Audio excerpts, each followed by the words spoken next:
think it was, or 3 days ago, I was talking to a young 9-year-old in the US who'd been wanting to tell me about her experience being taken on a spacecraft with a different kind of ET, right to be shown a black hole. So she describes what the black hole starts to look like as she's being taken there in the spacecraft. She's explaining about time loops, and she's describing that, you know, she saw planets exploding and then coming back together again, almost like this was this unique piece of time. Then being shown a wormhole where she was being shown dinosaurs. She was being shown a lot of things that are in the past. And her mother said to her, are they like movies or are they real? She said, oh no, it's like real time inside a wormhole. So you're getting children being shown black holes and wormholes and understanding, you know, what it is they're being shown. Now, this is what I'm talking about. You got to accentuate the positive. Wow, I feel good. A little bit of feel good goes a long way. You're listening to Karen Swain, teacher of Deliberate Creation, accentuating the positive, showing you a way to a better life. Accentuating the positive, it's not just fad, it's sanity. Who in their right mind would accentuate anything else? If you feel like that's what you want to do. Hello and welcome to Accentuate the Positive, here with Karen Swain. I haven't been doing this for a few weeks because I've been travelling, so back into the swing of things. And the first person I'm going to chat with today is the fabulous Mary Rodwell. Hello, Mary. Hello, Karen. Lovely to talk with you. It's great to see you again too. Now, I've chatted with Mary before. She's the founder of CERN, which stands for the Australian Close Encounter Resource Network. That's right. That's right. But Mary's just brought out a new book called The New Humans, and that's what we're going to talk about today. And I've got so much to chat to you about because I met so many of them on my travels. It was really exciting. Do you want to tell us a little bit about the new book, Mary? Well, it's actually out in a couple of weeks. It's almost there. It's being formatted at the moment. The reason for the book was that I was meeting families that had had encounters, but also the children. And the children were very much more conscious of their experiences. Not so much as the parents who would have, you know, bits of memory and what have you. They would have conscious recall of being taken places. They also had conscious recall of past lives and the kinds of things that they were doing on other planets as well as Earth. And also what was very clear was that they had made this statement, they were here to help humanity. That's why they'd come. They'd come to help us as a species evolve. And that is what's so exciting, is that with all the negativity that you're hearing at the moment and how the world is going and falling into this pit of chaos, you know, this to me is very important, that people realize that we have help. We are bringing in these new individuals that are going to help change all of this.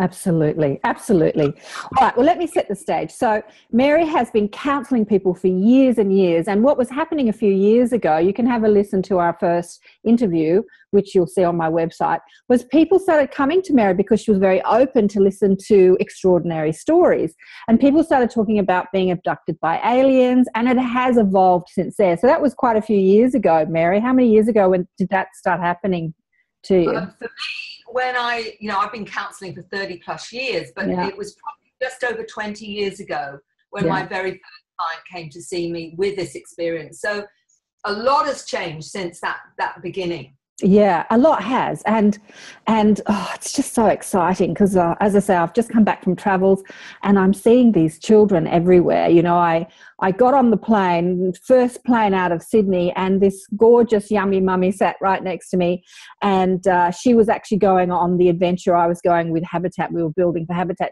And she was telling me about her autistic son, who is just incredibly intelligent, and the story unfolds, you know, and there's just, you know, what I find with these people, Mary, is that these parents of these extraordinary children, is that they don't really have a support group. So I had a client about a year or so ago that brought a 9-year-old to see me who was extraordinary. He didn't speak verbally, but he was telepathic. It was extraordinary.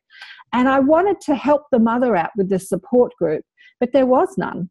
because, mainstream counsellors or doctors or healers just call them autistic and, put them in special needs, and they're much more than autistic. They vibrate at a different frequency. Their brains move so quickly. It's just a different level, isn't it? I think that's the big thing here. And what fascinated me was people who'd had encounters were talking about being upgraded, and yet they would have an autistic child or a child with ADHD or whatever. And that was where I started the wondering. So if that's the case, so we're seeing them as a dysfunction when in fact we may be missing the whole point, which is that they're not dysfunctional, they are just very different, and they're seeing reality differently. And this is what I talk about in the book. There's a molecular biologist who herself she calls a letter person, which is one of these children, where she's saying that they see reality differently. They have heightened senses, and certainly certain types of autism, they're telepathic. So we have to understand that they are not only seeing reality differently, they're experiencing on far more sensitive levels than the average human. So that is why they react often quite dramatically, because they're getting so much more input than the rest of us. So it's about understanding their reality so that we can help them. And this is why, there's several chapters now on the holistic way of dealing with the leader children, which is the Asperger's, dyslexia as well, ADHD, as well as some forms of autism. And also knowing that we've even got to look at not only understanding how they see reality, but creating the right kind of environment for them to use their abilities and to enhance their abilities rather than shut them down and put them into the box, the 3D box so many people are pushed into, and which just don't fit for them. And so they lose heart, they become disheartened and depressed. So it's about understanding it, not labeling it as something that is, we've got to fix it. But actually, we've got to fix ourselves. That's the difference. Oh, I'm totally with you. I'm absolutely totally with you. I want to put a group of them in a room and not teach them anything, but ask them, learn from them. So I've been attempting to do that, but I've kind of got a smattering of them here in Sydney. But the people I'm connecting with are sort of they're all in different places. They're not all in one group, and it's really interesting. So to sort of get a group of them in a room, like the kids themselves, and just to sit and speak to them from that perspective of what do you know and what can you teach us? Because people don't, parents and teachers don't do that with children. They think that their role is to teach them, and they're never asking them questions. Someone like you is completely different, because when they come to see you, you're asking them a whole load of questions. So you're really getting this amazing information out of them. I think there's two things there. There are teachers that I call starseeds that are aware that the educational system is not meeting the needs, because they felt the same thing in their generation and want to create new curriculums for that. Hallelujah. So I talk about a new education that, I've even got one educator that's, written her perspective on why she's needed to create a new curriculum. But, you're getting from children. I mean, 2 days ago, I think it was, or 3 days ago, I was talking to a young 9-year-old in the US who'd been wanting to tell me about her experience being taken on a spacecraft with a different kind of ET, right to be shown a black hole. So she describes what the black hole starts to look like as she's being taken there in the spacecraft.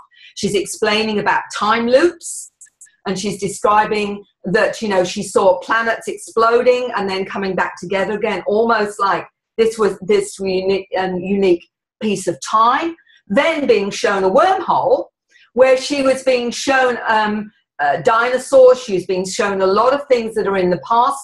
And her mother said to her, are they like movies or are they real? She said, oh no, it's like real time inside a wormhole. So you're getting children being shown black holes and wormholes and understanding, what it is they're being shown. Now, this is what I'm talking about. You don't do this at school. You don't get shown black holes in real time. You know what I mean? Now, who's going to understand that? But it's her experience. How fantastic is that? It's just so exciting. I think it's really so exciting. It's just wonderful. I spoke recently to Sherry Wild. I think Sherry Wild, the Forgotten Promise. And she said to me during the conversation we had for ATP Media, she said when she was 5, she was taken by her guides, she calls them her guides, who were, Zeta, or what we call the Greys. They look like Greys anyway.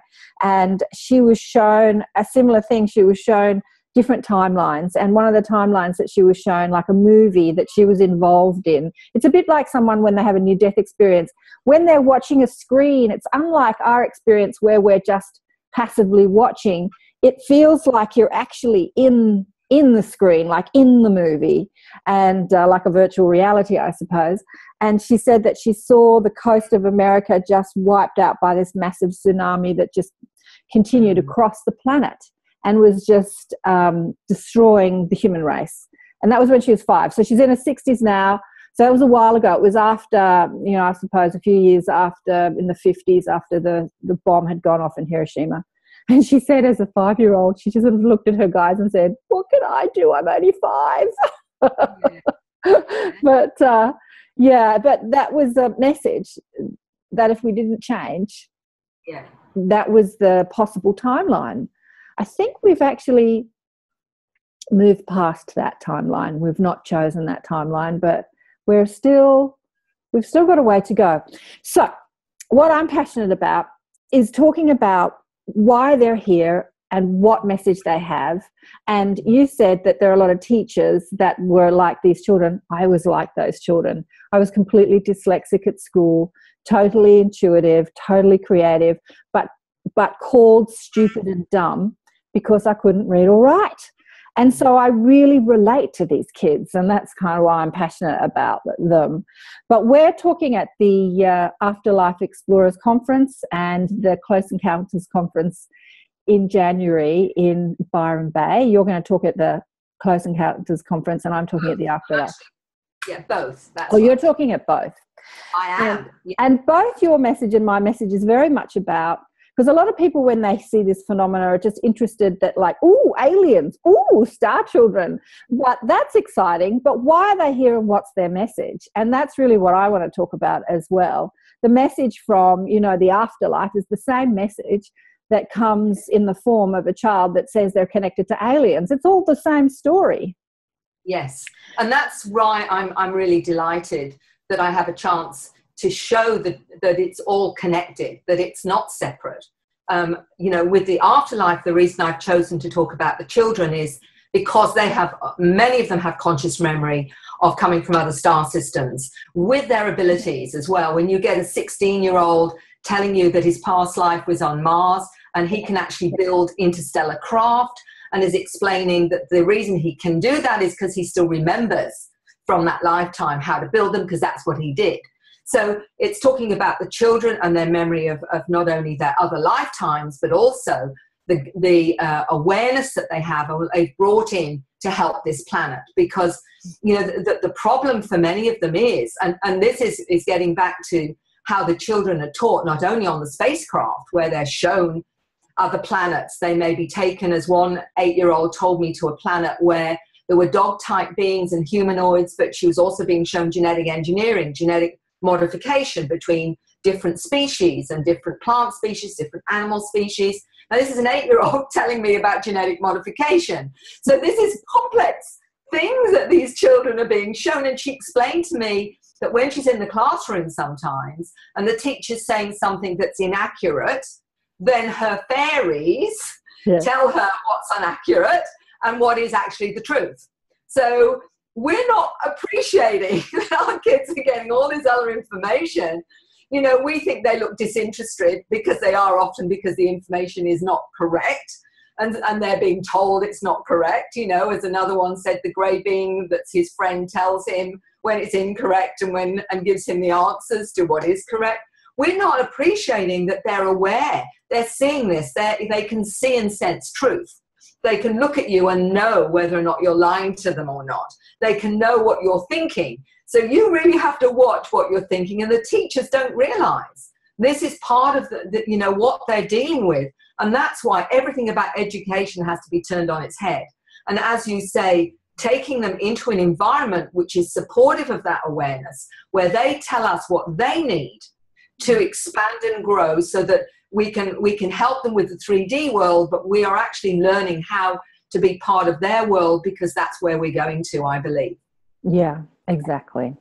The conversation I was having with the yummy mummy Christy, who I was sitting next to on the plane, you see, a lot of these parents are not in our world, Mary, like the new agey, spiritual, alien encounter world. They're mainstream 3D world, and then they have these children diagnosed with autism. But she was telling me, you know, she was very aware of the benefit her child had on her. Completely disruptive at school. So he's 9. I've had this phenomena of meeting 9-year-old boys and 14, 15-year-old boys that all kind of look similar and all have the same story. It's really very interesting. And he is, you said it before, he gets violent at school because he's perceiving things differently. He's, you know, the sensory input is overwhelming.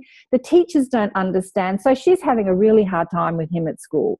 I have another girlfriend who has a 14-year-old boy that's the same. Can't read or write, completely dyslexic. My nephew is the same and is disruptive at school, but their brains work so fast that even talking to them is too slow. They get bored. They just get bored in a simple conversation because they're already reading your mind and they're way ahead of you, and then they've got to slow themselves down to actually listen to what you're saying, and they get frustrated and bored. But what's interesting is watching these parents trying to cope with that because they don't know what to do. What advice do you give to them?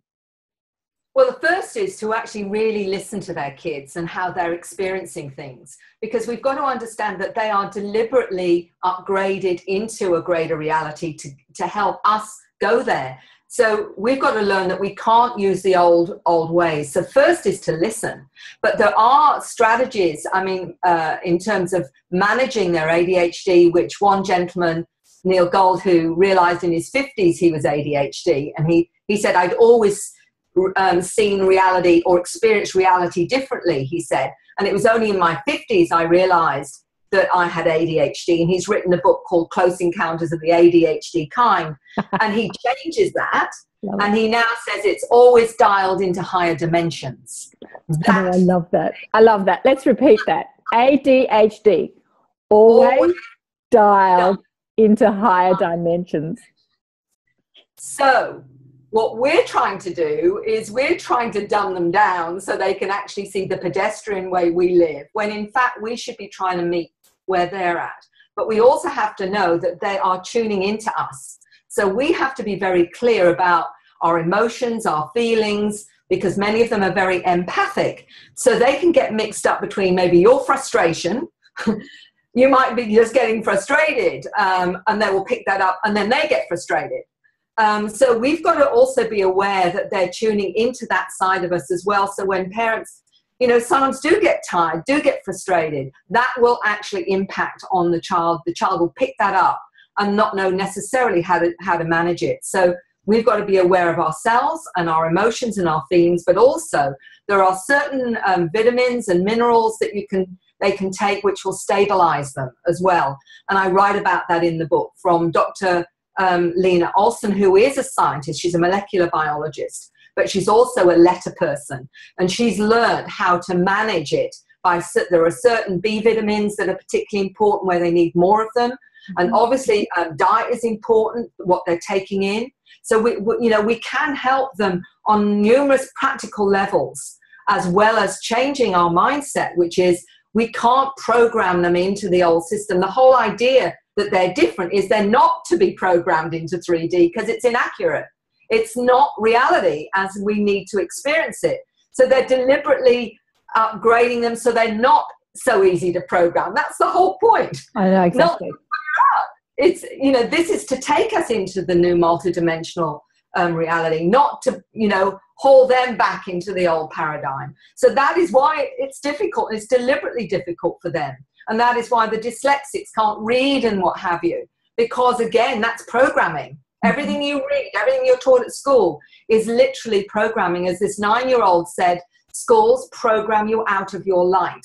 The teachers just press the keys, is how she described it to me. Wow. So this is from a 9-year-old telling me she knew what was going on.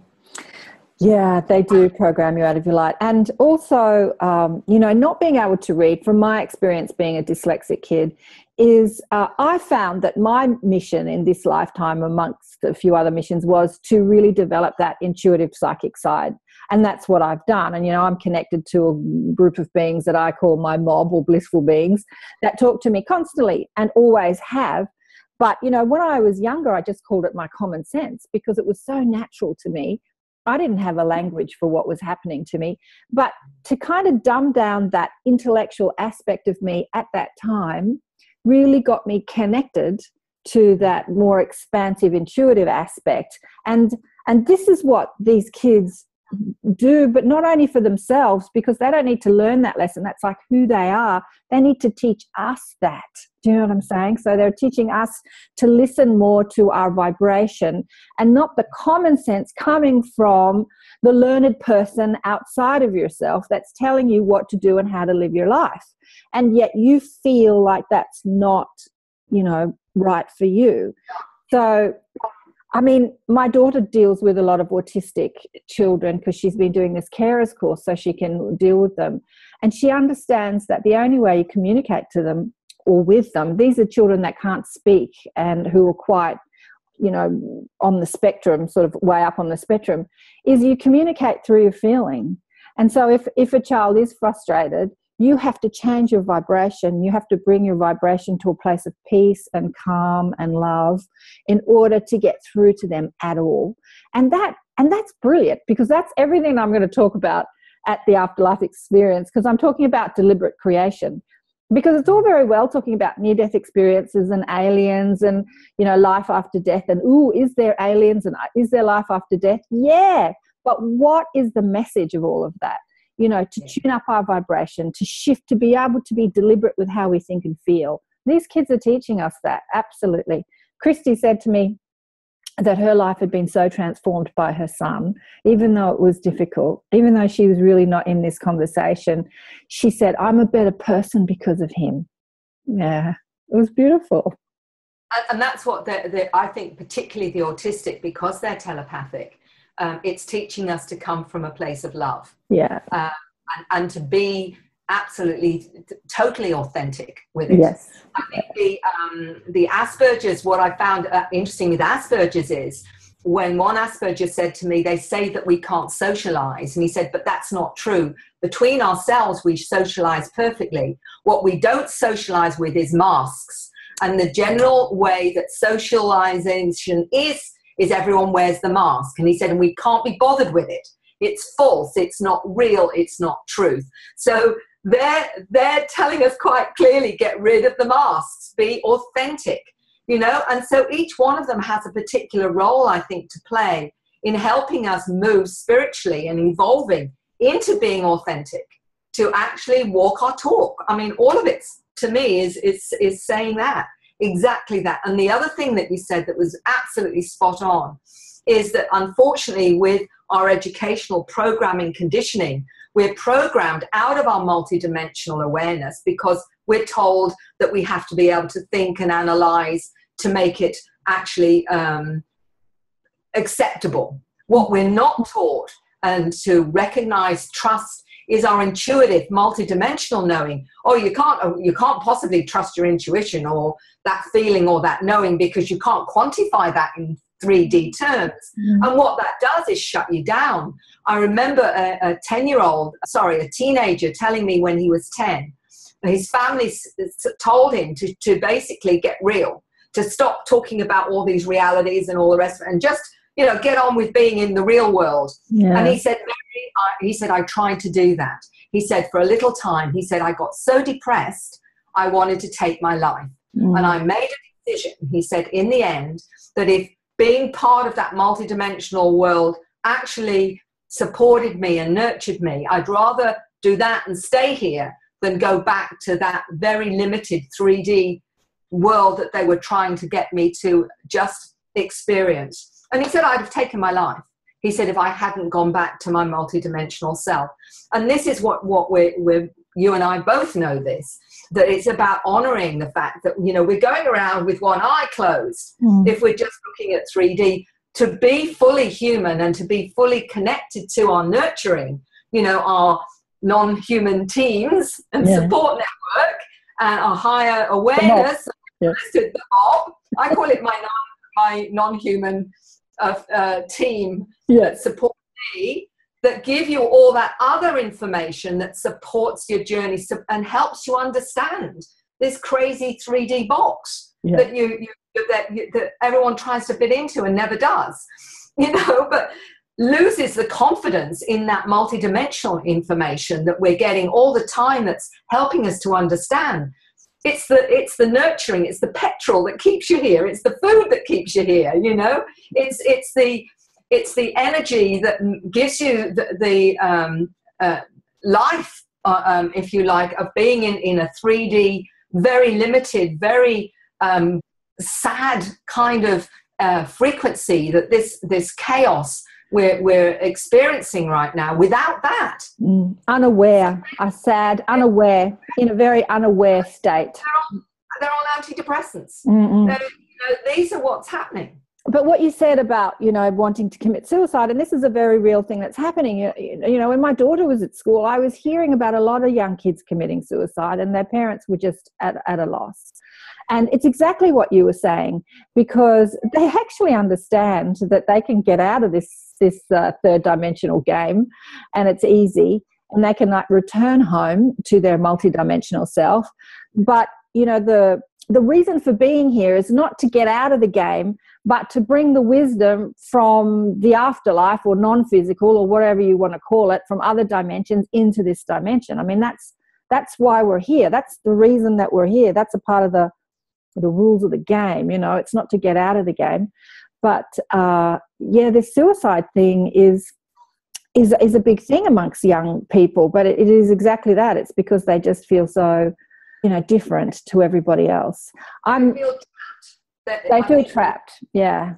Trapped in reality that doesn't make any sense to them. And they have nothing to nurture them, because everything that does nurture them, they're being shut down from and told it's not real and there's something wrong with you and you're too different, you know, so you get isolated, or they get isolated, just as that young man explained to me. Yeah, but it's great because they're here in droves. You know, I'm about to have a conversation with a woman, Scarlett Lewis, whose 5-year-old was shot in the Sandy Hook shootings. Now, this little boy was a complete star child. He, you know, when she speaks about him, he was just this ball of light. And compared to his brother, just so gregarious and so brave and so out there and so amazing. But he also understood his multidimensional self and wasn't really afraid of death. During the time when the shooting happened, he, instead of running from the shooter, he told his classmates to run, but he actually ran to protect his teacher, and the shooter shot him and his teacher. And he actually is very present in Scarlett's life from his non-physical home in another dimension, you know, not in his physical body. And he's, you know, one of her guides or one of her teachers, helping her remind people that tragedy is not about hating the other person, but choosing love. So she has this massive movement called I Choose Love, all brought by this star child, you know what I'm saying? Beautiful. And that's what I'm seeing all along, is that they all know their mission. You know, they'll talk about, as one 8-year-old told me, he's come because he communicates with animals, and it's to help human beings realize how important animals are and that they're conscious and that we have to treat them with respect. Another 9-year-old told me that she comes in and she can control elements. By that she means the wind and the clouds. She says other ones she knows have other elements that they can control and they can work with and what have you. She described that she's been shown how to use her third eye on another planet and also how to levitate and what have you, was given the instructions, and she was describing to me what she was shown and what have you. So that these are all the abilities that these children are coming in with, and understanding that that's part of their awareness and that they've got a job to do with it, you know, as well. So, you know, they're coming in as the cavalry, even if they're only, you know, less than a meter tall, you know what I mean? I know. I'm just going to tell you what I'm seeing. I have this massive group of people standing in the room right now. I can see them with my third eye, that are all listening to us and watching us, and they're applauding you, Mary. They're applauding you. Like this massive group. It's so crowded in here. It's beautiful. They're around. Are you getting your hairs? I know, because like my posture is changing as I'm talking to you. Like I'm feeling this adjustment happening to you as happening to me as I'm having this conversation with you. Now, you put out a movie with your son, and this is something that I want to talk about too, because it was a while ago and he's come on board, but that movie was about how he saw you as this crazy old woman talking about all this stuff, and he was trying to grapple with the understanding of it. I thought it was beautiful because as much as we can hang out in our little new age groups, you know, the majority of the world does not understand what we're talking about, and they're really trying to get a fix on it, you know, because it's so outside their paradigm. I think he's come more on board these days, hasn't he, your son? Oh, look, he never actually thought I was crazy, but he did think that I was a little bit too open-minded, if you like. But I remember saying to him, you know, open-mindedness doesn't equate to gullibility. Yeah. Just because I'm open to what I don't know, and it's an arrogance to think that you have a mandate on reality, no matter how many degrees you have, and he's got 3. And he's, you know, being a scientist and what have you. I said, because the truth is we don't know what we don't know. And how do we find out? We find out by listening to other versions of experience, because that is giving us a greater idea of what reality consists of. And you can't go around saying, well, I'm the only one who really knows what reality is all about. So, but it did highlight very much, you know, the problem that someone who's waking up or awakening to their more of themselves, that the family maybe don't get it, don't understand, or even frightened of what that might mean, and or maybe fearful of someone, you know, questioning, is it, you know, am I going crazy? Which is one of the things I got on the end of a phone many times when someone said, you're going to think I'm crazy. And I usually say, try me, because I've got no idea. That I'll go into parallel universes if I have to, you know, and whatever dimension you want to go with, I'll go there too. You know, I haven't got any kind of limits to where I'll go, but they may not know that. But the great thing about that was really about the conflict and confusion between families when you've got someone in a family that's having all of this and the rest of the family are not experiencing it. And the isolation that they feel. I mean, I didn't feel particularly isolated because, you know, I was aware that, you know, Chris loved me and he respected me, even if he didn't quite get some of what I was talking about or whatever. So there was never that sense of mum's crazy. She's just a bit too open-minded for her own good, you know, or whatever.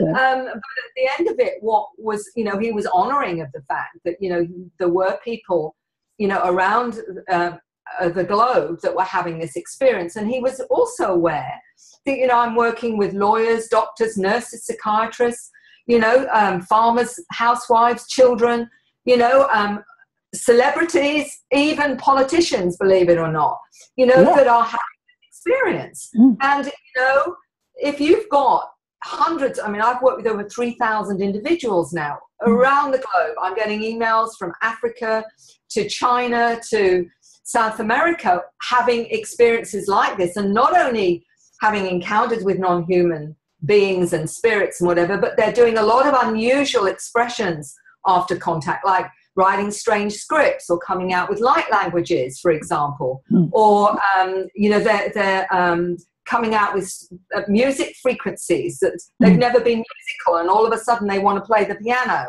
or they've never painted before, and all of a sudden they find themselves doing this unusual artwork.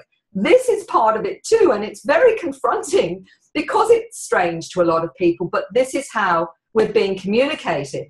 And this is also very important for us to understand.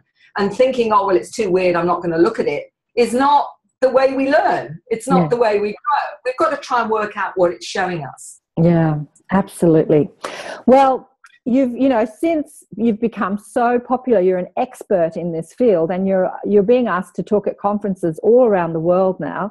And what is really beautiful is that how many of the conferences are popping up that are having this conversation. That's really beautiful, because I think, you know, Catherine and Mick started the Afterlife for Explorers conference because he had a near-death experience and he didn't have a group of people to talk to about it. So he thought, well, I'll just get them together and have a group of people to talk to. And they're just popping up everywhere, which is wonderful, keeping you really busy, Mary.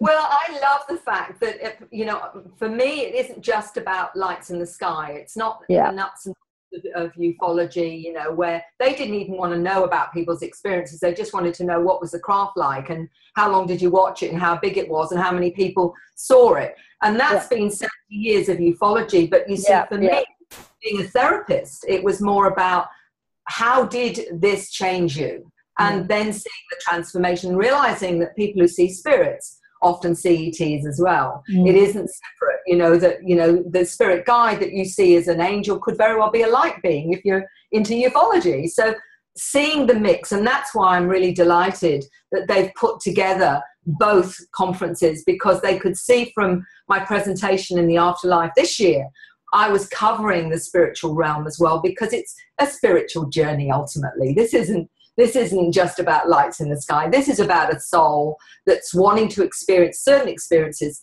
to wake up, to understand who they are, whether or not it's near-death experiences and out-of-body experiences, whether it's a shamanic experience that wakes you up, Kundalini awakening or whatever, or whether or not it's you know, you waking up as a star kid and knowing you're not from here. All of it is just really the soul choosing, I believe, a certain type of experience to wake up.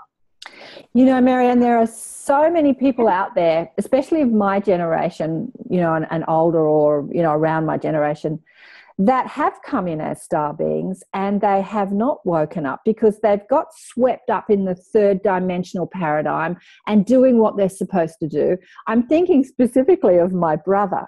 Now, at 8 years old, he took apart the television and put it back together again. He was a technical whiz.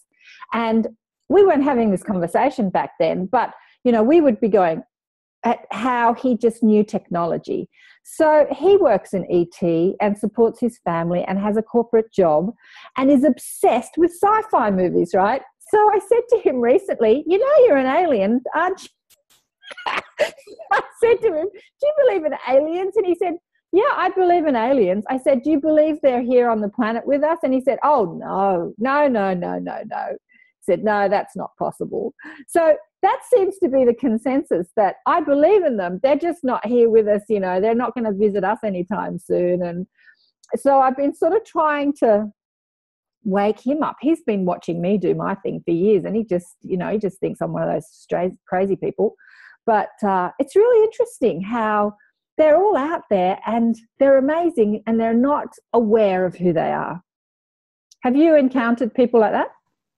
Look, and what's really happened, particularly in the last few years, how many of them have been woken up. I'm working now in an organisation called the Foundation for Research into Extraterrestrial Encounters, and one of the co-founders is Ray Hernandez, who's an attorney, a tax attorney. Right. Now, he was completely agnostic, didn't believe in anything to do with religion or anything. Yeah, that's like my brother.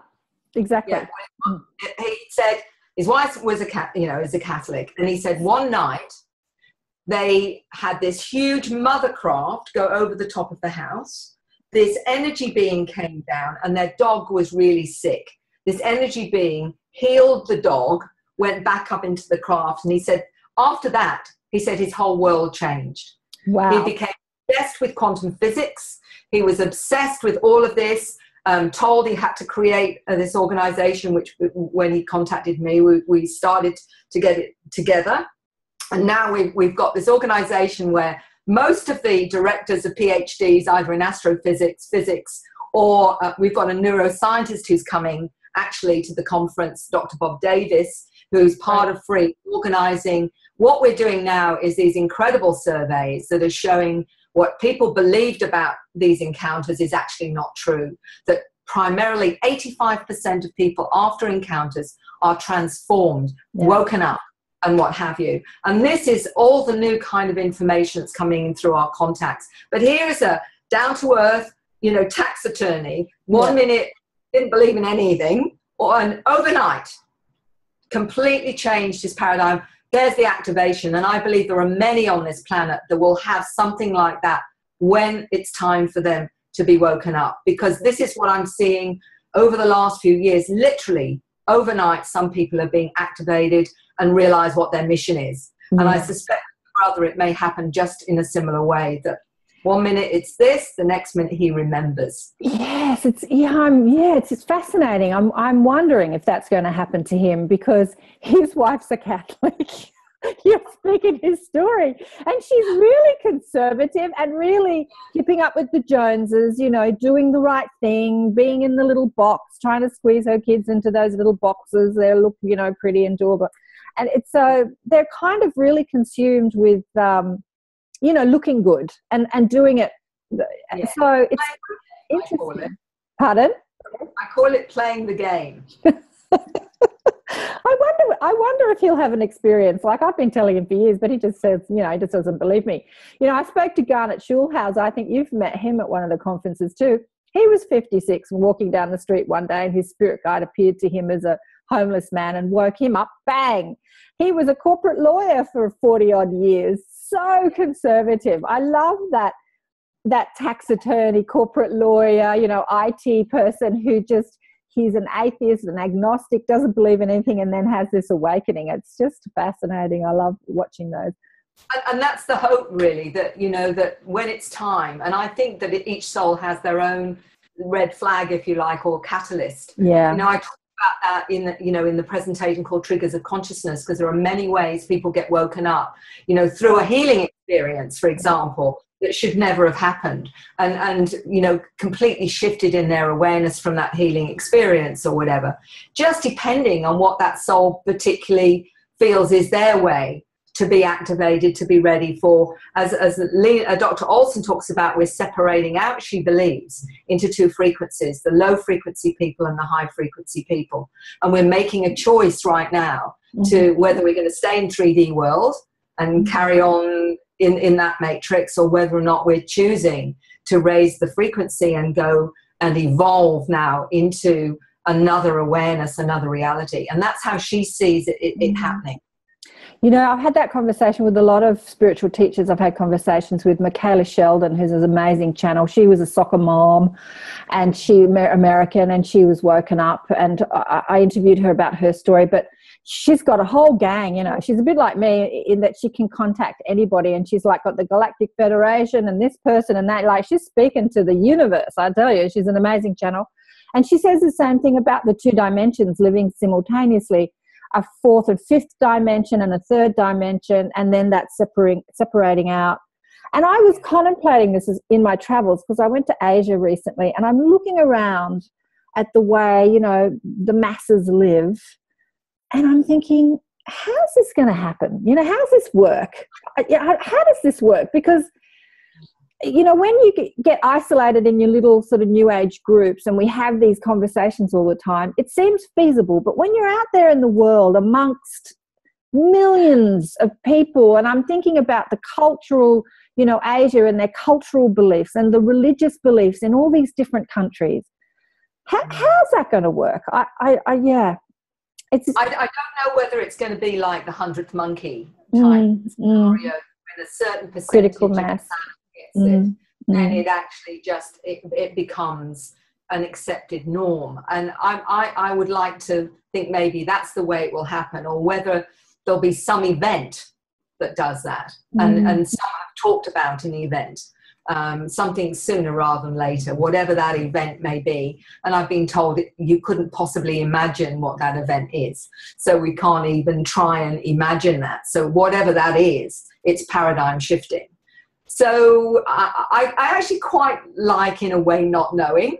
Yeah. Because it's part of the fun of why we're down here. You know, it's like we don't know what's going to happen next. Yeah. And I find that quite fun, because I think if we knew how it was all going to evolve, it'd be boring, wouldn't it? You know, Look, absolutely. You know, one of the people I chat with, and I found him through the interview, is the dead dude, Eric Medhus, who's a spirit guide, and he's changing hundreds of thousands of lives, talking through different mediums across the world. And he was asked a question through a medium. You know, that what's the beauty of physical life as opposed to non-physical life, where you're multidimensional, you can fly around the universe and you know everything. And he said, you know, the beauty of physical life is anticipation. He said, in non-physical or higher dimensions, there is no anticipation because, you know, as soon as you have the question, the answer is there. It's shown to you, it's given to you, you have the experience of it. He said in third dimensional or lower density frequency, you have a question, like we've just posed a question, how is this going to happen? And then that anticipation gives you this rich experience of not knowing. And I loved that. I thought, wow, it made me feel sort of happier about being here in this third dimensional reality. Let's appreciate that not knowing. I think I've always said to my non-physical team, I've usually said, you know, I'll stay here and I'll work hard and do my job down here, but it must never end up being boring, because as soon as it's boring, you're going to have to take me off the planet, I said, because I can't handle boredom, you know. So they've kept it pretty interesting, up to date, so I'll hang around, I've decided. You know. Never a dull moment, darling, never a dull moment. So we're going to have fun at the conference. You know, I'm going to talk about deliberate creation and how to really get deliberate in your vibration, because that's really such an important aspect of being human. And that's such their message. It's the message I get from spirit. It's the message I get from aliens. It's the message I get from higher dimensions. You see, they know how to do that. But when we're in this third dimensional experience with this huge buffer of time, you know, tuning up your vibration and staying focused and keeping a frequency is a lot more difficult, because, you know, thought and manifestation happen so slowly here. Whereas there it's, well, depending on what vibration you're in or frequency or dimension, it's instant. So actually when it's instant, you have to be even more diligent with how you think and feel, because when you're having a negative thought, you're having a negative manifestation, instantly. So maybe this is kindergarten, Mary, where we're practicing tuning up our vibration. It reminds me of an email from a lady who'd got a 3-year-old daughter, and she was saying, right from birth, my daughter's being telepathic. She's not only reads my mind, but everybody else is around. She said, and it's becoming very difficult. She's now 3, and I'm still having to watch how I think all the time because she's tuning into that. And she says, you know, it's very difficult. It's very difficult keeping, you know, loving thoughts and kind thoughts and what have you. And I thought, isn't that a great way to learn how to watch what you're doing, how you're manifesting and what have you? Because we do, you know, we think nobody else can hear our thoughts. You know, I really got pissed off with that chap down the road, or da-da-da-da-da. And we're really going to have to come from that place of love, which is all part of the evolution of being in a higher frequency. So I felt for her. I thought, because I couldn't do that. Yeah. But this is how she's being taught through her daughter. And well, that's exactly what the yummy mummy I sat next to on the plane said. And she's not aware of this conversation. I can't remember what her job was, but sort of mainstream job. But she said, you know, he's taught me to be a better person because she's had to. She's had to shift her vibration, get less angry, less pissed off, be calmer, be more sensitive, like she had to in order to deal with him. So yeah, it's all happening by default. You know, he's this masterful teacher that in order to communicate and to get any sense out of him, you have to bring your vibration into alignment to connect. And yeah, so it's great. I was having this conversation with a person yesterday who lost their husband suddenly, and she's been pretty good, but she's starting to grieve after a couple of months.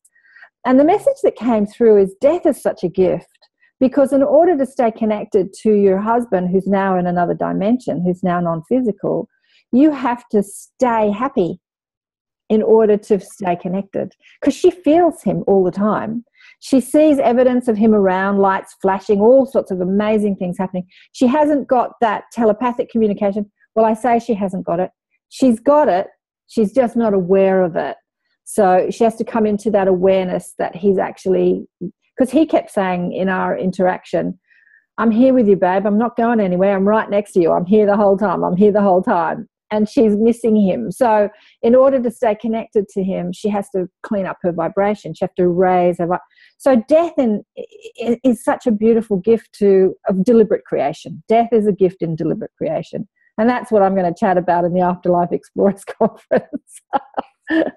So can't wait, Mary, can't wait. What have we got? We've been chatting for about an hour. Any last messages you want to give to people watching this or listening to this? Well, all I'd like to say is we're at a very amazing time in human history, I believe. And for me, if you embrace the change, don't be afraid of the change, don't be fearful of all the stuff that you see out there that's being thrown at you on TV and whatever about the world going into chaos. Yeah. We actually need to clean the decks, before we can actually get to a point where we can evolve the way we need to. So this is a wonderful time to be alive, because we can change things, but just simply by being the best we can be. And we can all make a difference if we do that. Yeah, absolutely. Absolutely. Well, we've just witnessed the US elections, and everyone's up in arms about that. Your thoughts on that, Mary? I think nothing better could have happened, because it's turned everything on its head, and it's showing that people are no longer being conned by these governments that have thought they've got it in the bag, and now people are actually speaking and saying we've had enough. Whether or not you like Trump or not, he is going to create change, and change is good. So for me, hallelujah, Brexit, hallelujah, all of it is about change. And again, whether you think it's a good or bad thing, we don't know what it means, but it does mean that the old system is no longer in place, and that to me is a really good thing. Yeah, absolutely. But a lot of the sort of new age hippies, I call them, people that are wanting to see change, are upset because he's so because of his ideology is so archaic. But my message to them is that pushing against anything never changes anything. You've got to love what is before you can go anywhere. So loving Trump is actually the way to help that change manifest. Yeah, he's a catalyst for change, whether you like him or not. The bottom line is it is actually allowing change. And there's no accidents. There's never any accidents. No. It is not an accident that he's got where he's got, because he is going to be the vehicle for that. Even if, like him or hate him, at the end of the day, he is going to drain the swamp, as he calls it. Yeah. And I think that's needed right across the board, because most of the governments now, I believe, are corrupt, and they're playing us and thinking we're all dumb.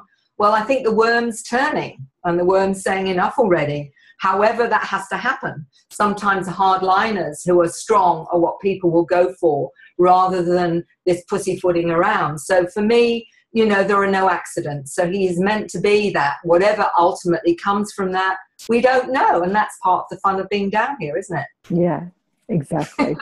That's the fun, the anticipation. That's why we're here. Anticipation. Well, if you want to come and meet Mary in person, come along to the Afterlife Explorers Conference and the Close Encounters Conference in January. What date is it? I'm not very prepared this one. It's about the 14th, isn't it? 14th. Yeah, it's mid-month, 13th, 14th. It's over 4 days. It's right in the heart of Byron. Byron Bay is such a vortex for healers and teachers and extraordinary people. It's such an amazing place. Ubud, Byron Bay, Sedona, Shasta. There are these places on the planet that attract the light workers, if you like. And it's really interesting. I've come from Ubud. I was spending some time in Ubud, and like Byron, manifestation, because there's a different frequency of consciousness there, manifestation happens quicker there. So they were reminding me in Ubud that you have to be really careful of what you're focusing on, because it's amplified. It's amplified. So it's going to be an exciting conference. I can't wait. So come on down if you want to meet Mary or myself, talk about life after death, aliens, dimensions, portals, wormholes, star children. Oh, it's so delicious. Mary, thanks so much for chatting with us today. And the book, The New Humans, people can get their hands on it. That's the launch of The New Human. And I know that people are going to, whatever your perspective is, there is something in it for you, because it is meant to reach everyone, not just a particular person. It's for us and our future, and that was why I wrote it. Very exciting. Okay.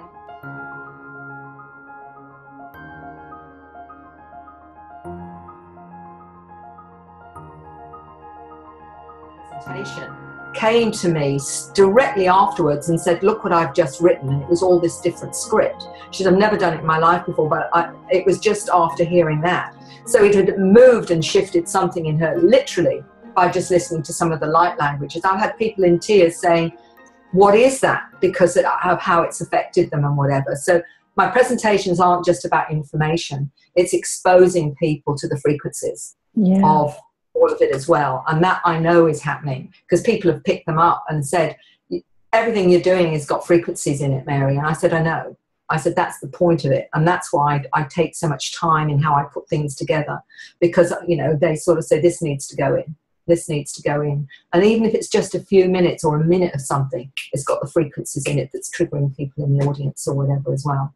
So for me, I take I put a lot of thought into how I put stuff together as well, because I know for the right people that are there, this will be part of it. Like everything that's going to be happening in these 4 days, so many people are going to be triggered and activated and whatever, as well as meeting others, which is very, very healing and comforting to people who feel there's something, it's just them, or there's something wrong with them or whatever as well. So it's very healing for a lot of people, you know, and a lot of the time, you know, that's one of the reasons I make myself more available. You know, I don't always go and listen to all the speakers, because, you know, people are coming, and when they're activated like that, they need someone to talk to. So I take that quite seriously. So for me, I can always find out the information from the speakers, but you know, people have gone there sometimes because, you know, they've wanted all their lives to say something to you, and you may only get 5 or 10 minutes, but they've actually had a chance to share something with you. So I take that very seriously. That's my role, is to come to work. I'm there to work, and to provide as much information or help through just being there and whatever as well. So that's my mandate. It's 4 days a slog for me, but also very beautiful at the same time, because I meet so many amazing people. And that's the blessing, isn't it? When you go to these, it's meeting some of the most aware people on the planet. But for a lot that are still asleep, even though they've become teachers, there's still things going on for them that they haven't quite put two and two together. Yeah, I see that a lot. You know, my mandate is actually to be a teacher of the teachers. Like when I first started as an energy worker, I just realized that everybody that came to me was some sort of teacher or healer or difference maker. So I call my teachings, you know, deliberate creation for the difference makers. So I'm here to support the people that are here to change the world.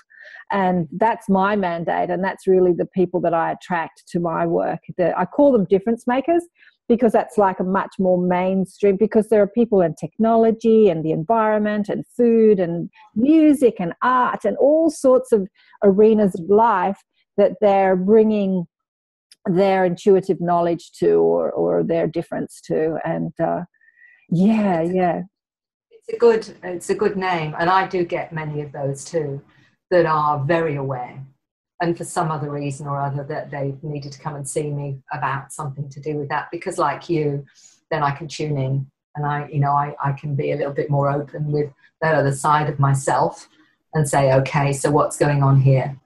Because one of the things for me when I do hypnosis is that I'm working multidimensionally, as you probably do whenever you're working that way as well. So it's you know, it's the conscious 3D stuff, but there's the team, their team, my team, and their superconscious and my all working through that system to actually do what needs to be done on whatever level of awareness it is. So for me, that's the bit that I really encourage in those that come to me, is start trusting that side of yourself. Start listening to your resonance. Start trusting it now, because many of them, even if they're really well-known psychics and intuitives or mediums, many of them still are less than confident in it on some level. And I know that's to do with mainstream programming and whatever. And I'm saying I understand that because I went through that process myself. Exactly. Where I found it hard to trust, even though it was accurate, even though it was spot on. I'd still say, you know, you've got to prove it to me another way, you know, whatever. And I you know, I've got that part of me, right, it's all very well you showing me this now prove it, you know, because this is how I work. But just giving them tools to get more confidence in their abilities and whatever as well, which is something that I really have enjoyed doing. I'd rather teach someone how to ride the bike than, you know, and get better at riding the bike than me just say, well, yes, I can do it for you, but that's not going to really be the best at the end of the day. You can do You and I are so on the same page. You know, your mandate is exactly my mandate. It's just totally, it's the same, but in just a different, you know, different words, different, same, but different. You know, I love it. It's, just a different label. Yeah. Different. Yeah, and I think I'm coming in it from one aspect where others will come in through the healer energy work. Or I've done all of it, you know. Reiki, I know I was taught it, but my stuff isn't like that. What I do when I do it is actually not like that. And I think it's great if people do it that way and that's what they're comfortable with. But I always say, look, everyone's a healer. All you've got to do really trust that part of yourself. And you may do things quite different to somebody else, but that's your vehicle working with whoever you're working with or whatever. So, you know, I've sort of done that side of things. I worked for 3 years in a closed circle where we did everything from remote healing to clairvoyancy, to channeling, to overshadowing, blah, blah, blah, blah, blah. So when I got a handle on that, and finally got to believe it was real after 3 years of, have you got it yet? Mary, have you got it yet? I was really hard to convince, I tell you. I was still into coincidence until it just got ridiculous. But that was my training. That was, for me, helping to understand how hard it is to let go of the 3D programming, to own and honor your. And, you know, you've got that powerful left brain, you know, dominance, because that's the mainstream, is a powerful left brain dominance. And I said this to Sherry as well. She was exactly the same. She was the hardest person to convince of aliens ever. You know, like she was telling her friends and people, oh, that is bullshit. You know, that is a whole lot of rubbish. I just, don't come at me with that crap. You know, she was really vigilant in sort of trying to push these people away that were coming to her until she had hypnosis. Totally changed her world. You know, it's all those different levels of coming to terms with that side of yourself and still wanting to be credible. To, you know, I'm an ex-nurse midwife, you know. I've been a counsellor for 30 years. I mean, and then suddenly you're experiencing all this stuff with a couple of clinical psychologists, I might add, who are doing the same thing as me. You know, a nursing sister doing the same thing as me, you know, as well as a trance medium. So I thought, well, if they're going crazy, I'm in good company. You know, it was sort of a bit like that to start with. But ultimately, because of the depth and the usefulness of it, for me, I just thought, you know, this is ridiculous to shut that off when it can be so helpful. And not only to me, you know, in terms of showing people how it works, you know, simple ways to trust what they're getting so that they're not afraid of it anymore or gain more confidence in it. And that's what I've had a great deal of pleasure doing, is seeing people leave a lot more confident with that side of themselves and working with it as well. So for me, that, you know, showing someone how to ride the bike gives me a great deal of pleasure, you know. So like yourself, I think that's part of the job, part of the mandate, you know. Yeah, absolutely. You know what I'm seeing as we're having this conversation? You know, Catherine and Mick have been so diligent in marketing this to try and get people to come. And I'm just seeing that all those spirit guys, all those team, all that mob, they're going to bring the people there that need to be there. You know, like the marketing's happening in another dimension, in another frequency. Oh, no, you're absolutely right. I always feel that at any event, the ones that are meant to be there are there. So it's not worrying about that. You know, this is the trust thing, isn't it, that we all have to learn. It is. Letting go. Yeah, letting go. Well, when you're putting your money on the line like that, you know, hiring halls and all that sort of thing, it's a bit scary now, biting, but yeah, it is letting go and trusting, because, you know, Catherine's sending out all these emails all the time and asking us to do all this stuff, and I feel very chilled out and relaxed about it, and I think she's a bit worried that I'm not working hard enough to promote it, but I just kind of know that the people that are supposed to be there are going to be there. Their guides will bring them there. And I think so. I mean, I work through each conference, so I promote for the next one rather than the one that's 3 months ahead. But this is now the next one. So everything I'm putting out there now is about, this is what I'll be discussing. This is the kinds of things and whatever, so that people are getting a real sense of what, and actually this is having 3 to do. I can do them sequentially. So I'm being able to give them blocks of things that will actually marry all together at the end of the day. And it's great because I can go into depth with more of it. But my main thing with this is that they were guided to do it. Everyone that's coming is coming because they're meant to bring their energy to it as well. And also, you know, and I've got a lot of people I know that are coming, as well as some of the presenters that I know as well. So what is that energy going to be doing? Ultimately, that's something else. That's what excites me, is, you know, that's a wonderful frequency that we're bringing together there. So it will be absolutely fine. Yeah. I've got no whatsoever. You know, like you, I'm passionate about talking to mainstream, especially when I've been out there amongst it, you know, lately, just traveling the world. You know, I was with 150 difference makers in Java building homes for habitat, and there were a few people that were having my conversation. I, you know, attracted them, sat next to them in the bus, obviously, but the majority of them were not having this conversation, and yet they had spent thousands of dollars and taken a week out of their life to go and do something for impoverished families in Indonesia. So amazing difference makers, but not having this conversation. You know what I'm saying? And you know, I'm talking aliens and angels, and they're like scratching their head. But you know, I feel those that are in the environmental or being drawn into caring for the planet are often starseeds that just aren't woken up yet. Yeah. So they don't know the reason they're so motivated. Yeah. But part of it will be when they wake up, they'll realise why. And it brings to mind a lady I did. She was always into caring for the planet. Well, her family were scientists. Right. But she was totally focused in environment and whatever. And she, in her 60s, she wanted this regression. And she talked about a time where they were going up to Darwin, a group of them in this car. And they had this experience, and all she remembered was the car stopped, they'd seen a light, the car stopped, and the next thing, she's hitching a ride in a lorry and doesn't remember anything else. So when we got back to her seeing what she thought were Aborigines coming towards them, they were actually floating, were actually ET. She's taken up onto a craft by manta beings, and she's being shown the environment, and she's being showing her mandate and whatever, and what she had to do. All of this she'd forgotten. Obviously, this was all taken from her.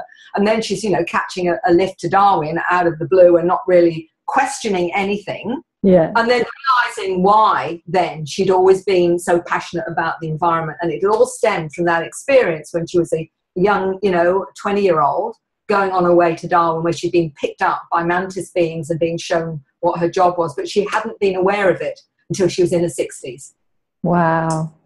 So, a lot of these, I think, that are very passionate about the planet or whatever, not really understanding other than they feel different, really are starseeds that just haven't woken up to the full picture of what's motivating them. And, it, you know, and that's the thing, is that there will be, I think, a catalyst for each one of them when the time is for them to actually realize what's behind their impetus. You know, it's like the same thing with past lives. When you find yourself drawn to a particular country, a particular time in history, that's because you remember it, you know, on some level, and that's why you're drawn to it. It's the same with this, is looking at what drives me and why do I have that drive? And then realizing, finally waking up to the impetus behind it, the reason why your soul is being drawn to that or whatever. And a lot of people don't question that. They're too busy in it to question it. Well, exactly.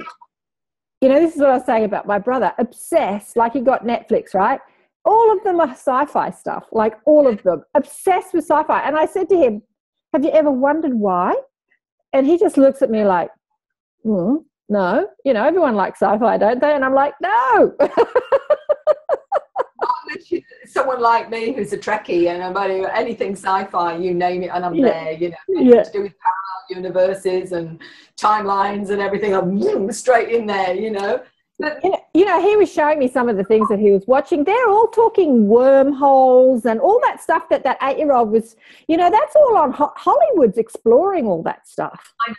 I know, because they know now what's really going on behind the scenes, and they're fed certain amounts to actually start working with the psyche of the planet. And this is all why, I mean, all the cartoons, you've got aliens in them now. Yeah. I mean, I watch my grandkids, and there's not barely any cartoons that haven't got some kind of alien in them or whatever, or spacecraft or whatever. I mean, it's right across. The kids are all, oh yeah, you know, another alien, you know, whatever. You know what I mean? It's all coming in. It's all getting people ready on some level or another. And I, like you, like to talk to the media because I know the hooks to pull them in. You know, I've always got, right, how much do you know? Let me find out how much you know first. Then I'll tell you some facts, and then we'll see how we can shift you or whatever. So they think they're coming to interview me. Nah. I'm working them out, so I'm working out what frequency can I use, what information is going to get past that skeptical side or whatever and whatever. You know, that's the thing I want to talk about too at the conference. It's never about us. It's always about, you know, how are you contributing to that person's awakening. It's never about, people think that I'm interviewing them because I want to, you know, showcase them, and they're all, but it's nobody I interview. It's not really about the person I interview. It's about a conversation that's going to wake people up that listen to it, whether it comes out of my mouth or your mouth. You know, it doesn't have to be about me. I'm not the only teacher out there. That's why I love having these conversations. It's not about me. It's about, you know, David Icke was on mainstream TV when he was here, and I thought he blew that opportunity because he got so defensive, and I could see those little minds actually very curious about what he had to say. They still came at him with all that sort of, you know, mainstream, you know, this is crap sort of stuff. But behind their mask, and they were wearing their mask, we talked about that, they were actually really curious. And he was deluded by the mask and he didn't see behind the mask. Yeah. I agree. What you do with mainstream, as you know, is that you don't pick the most extreme information anyway. Yeah. You know what I mean? You pick the stuff you think they can handle. Yeah. So he would have been wiser to say, well, let's look at this. This is, you know, that I can go to that, but let me look at this first. So he can turn it around and then get and pull and hook them in. But maybe he was tired, maybe he was blindsided. I don't know, but I agree with you. He did blow that. Yeah, and it's a pity. There's a lot of his stuff that's really good. Yeah. And I mean, it comes over very, very well and very credibly. Mm-hmm. And it really is about how you present it. It is the language you use. You know that. Mm-hmm. You know, if you're using the right language and you don't get too esoteric or too, you know, new agey, you can get a lot over the line because people are interested, and you can see that they're interested in. So it's just about, you know, getting a feel for that. And I love talking to mainstream because I want to see them shifted. And you're right. I always say it's not about Mary. It's about the information. If this makes sense to you, great, because I'm just a vehicle for that. You know, there's plenty of vehicles out there. We're just vehicles for the information, you know, and that's all that matters really at the end of the day, is if it makes sense to you and it helps you on your journey. That's all. That's why we're doing this, isn't it? That's why we're doing it. That's exactly right. You know, I know you've got to go, but Ben Lee was on Morning Breakfast Television recently, and he was wonderful. No, it wasn't breakfast television. It was the panel, the project, which has quite a good coverage, and he was wonderful. You'll have to check it out. I'll send it to you on Facebook. He was absolutely doing what we were talking about. He was keeping it real, but also completely talking about giving and love, and why else are we here on the planet if we're not here to contribute to people. And yeah, he was great. He was great. He did it really well. Knowing, and you do. It's just knowing the language to use. Still say the same thing. You just use different language. It's still saying. Yeah. No, it's brilliant. And I'm looking forward to actually meeting you. And then I feel like I know you already, Mary. Oh, there you go. Well, I'll let you go. It's 12:22. There we go. Alignment. It's just turned 12:23 here in Sydney. I know you're up there. It's 11:22 where you are. That's right. Okay. Well, lovely with you. I'll see you in January. See you in January. Take care. Bye. Thanks so much for joining us for another enlightened conversation on Accentuate the Positive. If you would like spiritual guidance from my guides, Blissful Beings, go to KarenSwain.com for a reading, or to listen to more enlightened thought leaders share their wisdom. Go to the listen page on KarenSwain.com and choose who you want to listen to. All the podcasts are also available on iTunes. Remember to check us out on Facebook, Twitter, Instagram, Pinterest, you name it, we're there. Until next time, bye for now. If you feel like that's what you want to do,